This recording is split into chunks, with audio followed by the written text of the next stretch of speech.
Bonjour tout le monde et bienvenue dans cette nouvelle vidéo consacrée à la version japonaise de Final Fantasy Brave Exvius. Il y avait quelqu'un qui m'avait demandé dans les commentaires d'une des vidéos si je pouvais présenter les gros chocobos présents dans la version japonaise et qui ne sont pas encore disponibles sur la version globale de Final Fantasy Brave Exvius. Eh bien oui je peux. Donc c'est ce que l'on va faire. Partons immédiatement à la recherche de ces gros poulets. Donc je ne vais faire que les gros chocobos des différentes zones encore non présentes sur la version globale. Et j'ai fait n'importe quoi. Ce n'est absolument pas ici qu'il fallait que je clique. On va donc faire ça dans l'ordre. D'abord le premier auquel vous aurez a priori accès à la prochaine mise à jour, donc sur cette île que vous connaissez déjà. Donc il faudra débloquer ce village-là, qui se trouve sur la gauche de la zone. Donc pour le débloquer, eh bien, il va falloir se rendre, si je me souviens bien, dans cette zone, dans une zone d'exploration, là par ici. Je sais plus laquelle c'est. C'est dans les parages. Voilà, c'est celle-là. Donc ici, vous prenez la zone d'exploration, et normalement dans cette zone d'exploration se trouve un mage noir à qui on peut parler. Et lorsqu'on lui adressa la parole, et ben normalement il devrait vous déverrouiller l'accès à ce village de mages. Voilà, une fois à l'intérieur, donc vous pourrez entre autres débloquer l'accès à Titan en parlant à un PNJ. Bon, par contre je sais plus exactement lequel, vous vous débrouillerez en temps voulu, mais sinon il y a bien un gros chocobo auquel on peut accéder dans ce village. Donc voilà, je me téléporte directement auprès de lui, je ressors pour vous montrer où est-ce que il se trouve. Donc voilà, sur ce petit bout de carte, vous vous glissez entre les arbres et vous y avez accès. Alors, j'ai à dire au passage, j'adore toujours les maps dans les zones des gros chocobos, hein, avec ça. Justement ce pixel art de chocobo vu de profil. Du meilleur effet. Donc, chez ce gros chocobo, qu'est-ce que l'on a à récupérer? Donc, comme d'habitude, que de phénix et élixir, ça on s'en fout. On a un accessoire qui immunise à la pétrification, mais qui surtout immunise à la mort instantanée. Hein. Vous connaissez déjà cette altération d'état fort déplaisante en affrontant Gilgamesh. Je vous prie de croire que pour les boss à venir, il y en aura plus d'un qui feront de la mort instantanée. Donc, c'est un accessoire qui peut avoir de l'intérêt. Ensuite, nous avons un chapeau qui donne 25 points d'attaque magique et 25 points de défense magique et qui augmente également la résistance de 20% au feu, à la glace, à la foudre et à la lumière. Donc ça, c'est un excellent chapeau, je vous encourage vivement à le récupérer. Au moment où il était sorti sur la version japonaise, il n'y avait pas grand chose en free-to-play qui offrait davantage d'attaques magiques. Donc c'était plutôt cool. Je sais que chez vous, il y a un autre masque sur la globale qui offre un peu mieux, mais bon, bref. Et également pour 200 Star Quartz, on a la possibilité d'acheter un auto-refresh. Ça par contre, je suis un petit peu mitigé sur l'intérêt du truc. Beaucoup de personnages possèdent déjà auto-refresh, il n'y a pas besoin d'en avoir un deuxième. En dehors de quelques rares personnages qui consomment énormément de MP. Et puis comme d'habitude, et ça c'est le cas sur tous les gros chocobos que l'on rencontrera, on a un Trust Moogle 10% à récupérer pour 300 Star Quartz.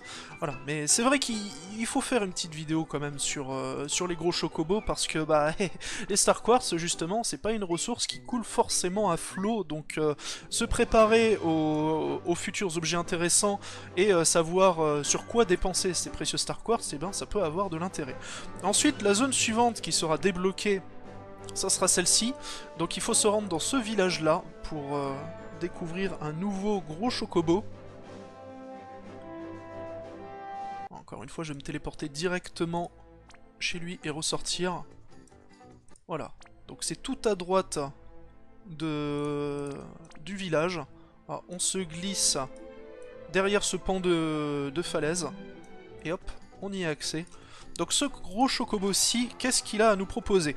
Un accessoire encore pour 50 Star Quartz qui donne accès à des jumps pour le personnage qui l'aura équipé. Donc un jump tout simple, je sais plus exactement le multiplicateur de dégâts, mais bon, il est pas très intéressant. Au final, c'est plus pour se planquer en dehors du combat durant un tour si on doit esquiver absolument une attaque, mais bon, je vois pas trop l'intérêt du truc. Par contre, un objet qui a beaucoup plus d'intérêt, c'est celui-là, ce grand bouclier, le Genji Shield, qui donne 50 de défense physique, 25 de défense magique, et qui surtout immunise son porteur à l'altération mort instantanée. Ça c'est vraiment très bon pour vos tanks. Donc ouais, c'est un équipement que je recommande vivement. Et on a également pour 200 Star Quartz la Materia Curaja, donc ce qui équivaut à soin max comme traduction pour vous en français. Donc est-ce que ça a de l'intérêt de récupérer une Materia soin max et surtout sur qui la mettre?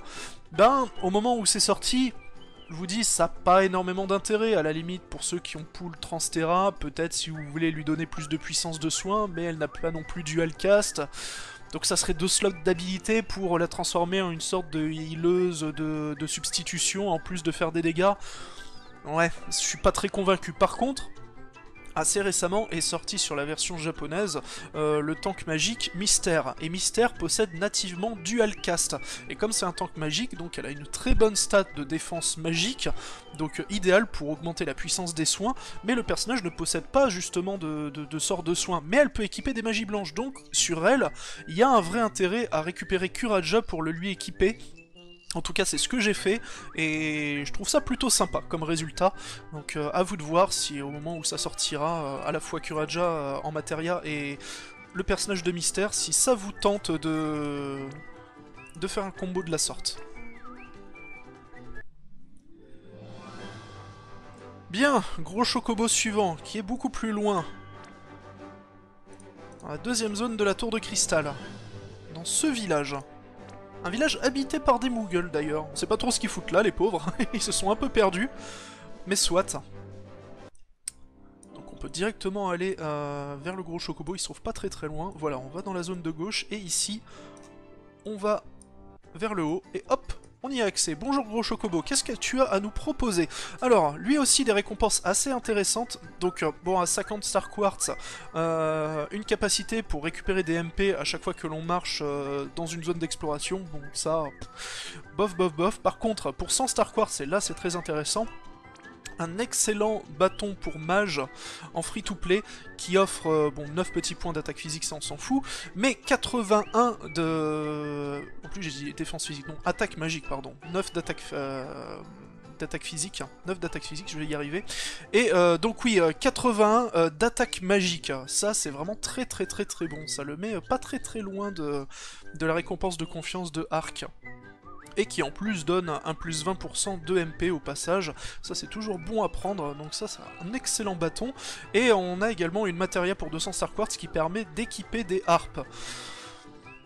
Ah, ça par contre ça me sauce pas trop. Alors il est vrai qu'il y a eu une arme légendaire sur la version japonaise, une harpe qui donne de bonnes stats et qui permet d'avoir accès à un champ qui booste de 80% toutes les stats de l'équipe durant 3 tours.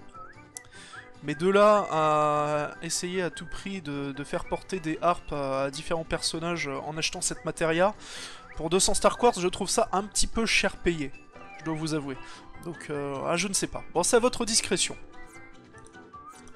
Voilà donc pour ce gros chocobo. Passons au suivant.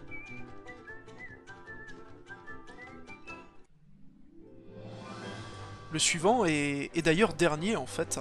Pour cela, il faut se diriger vers la zone de la saison 2 du jeu. Voilà, sur cette nouvelle carte. Alors c'est carrément une zone à part, en fait. Il n'est pas caché dans une ville. Mais par contre, pour y avoir accès, il faudra parler à un PNJ dans cette ville-là. Alors je sais plus là non plus quel PNJ, mais bon. De toute façon, le réflexe à avoir dans un JRPG, et encore plus un JRPG en japonais, que vous ne comprenez pas forcément, c'est quand vous arrivez dans une nouvelle zone, vous parlez à tout le monde. Hein. Comme ça, il n'y a pas d'embrouille, vous êtes sûr de ne rien louper. Bref, une fois que vous avez parlé au bon PNJ, normalement cette zone se débloque lorsque vous revenez sur la carte du monde. Et donc, qu'est-ce que nous propose ce chocobo? D'ailleurs, ce n'est pas un gros chocobo pour une fois, le sprite est différent. Comme vous allez pouvoir le constater. Bonjour, eh bien c'est une maman chocobo accompagnée de ses 3 petits qui ont l'air d'être particulièrement contents d'être là. En particulier celui-là. Bref, donc, qu'est-ce que le chocobo a à vendre? Donc comme d'habitude, queue de phénix et élixir. Une Materia qui permet de récupérer des points de vie à chaque fois que l'on se déplace dans une zone d'exploration, donc ça on s'en fout un petit peu. Pour 100 Star Quartz, un point à 82 d'attaque physique et qui fait des dégâts d'eau, donc ça c'est plutôt sympa. Pour l'instant j'en ai pas eu vraiment l'utilité, mais pourquoi pas, c'est une bonne arme en free-to-play. Et surtout pour 200 Star Quartz, un accessoire qui offre, bon alors 5 points de défense physique et magique, ça on s'en fout, mais surtout plus 20% d'attaque physique, donc ça c'est vraiment très fort. Bah du coup 20% d'attaque physique c'est meilleur que par exemple des récompenses de confiance qui donnent 30 points d'attaque physique brute pour des personnages, puisque si on prend les gros attaquants physiques du jeu, c'est de base 155 d'attaque physique sur lequel on peut rajouter 34 points par les pots en bonus, et donc 20% de tout ça, ça fait du 36 points d'attaque physique supplémentaire lorsque vous êtes équipé d'un tel objet sur un gros attaquant physique, donc c'est plus rentable. Et le petit bonus supplémentaire, c'est qu'en plus des 20% d'attaque physique qu'il octroie, il donne également la possibilité de porter des boucliers légers.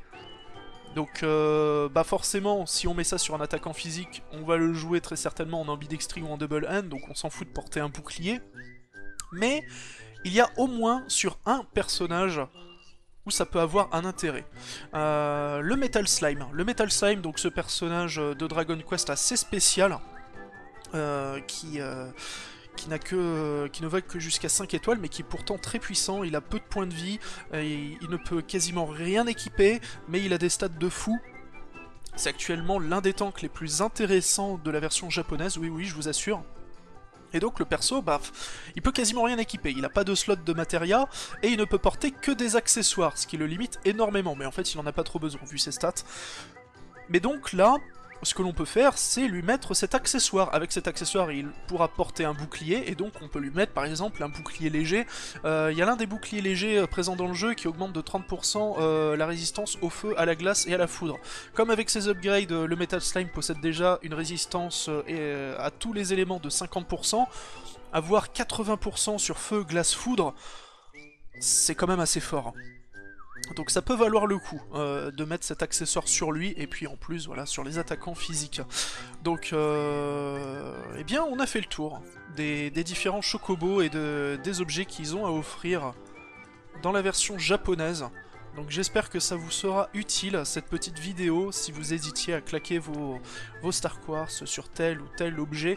Après, bon, c'est vrai que les Star Quartz, on n'en trouve pas des masses, un petit peu durant les quêtes, on peut en obtenir un chaque jour avec le PVP, et quelques autres planqués dans des coffres, des zones d'exploration, etc.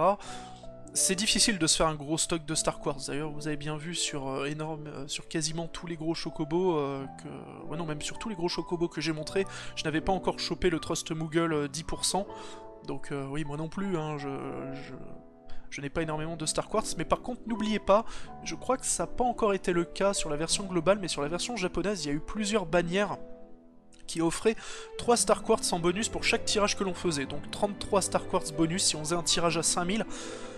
Si la bannière vous intéresse, et ben ça peut valoir le coup de claquer un petit peu plus pour stocker davantage de Star Quartz lorsque ce genre de promotion est fait sur le jeu. Moi j'en ai déjà profité par le passé pour enflouer un peu mon stock de Star Quartz. En tout cas pour l'instant, là j'essaye d'en garder un maximum parce que je pense que pour la prochaine mise à jour de l'histoire, on pourrait avoir un nouveau gros chocobo qui pourrait pointer le bout de son nez. Donc affaire à suivre. En attendant, pour l'instant, c'est tout ce qu'il y a à montrer au niveau des gros chocobos présents sur la version japonaise et pas sur la version globale.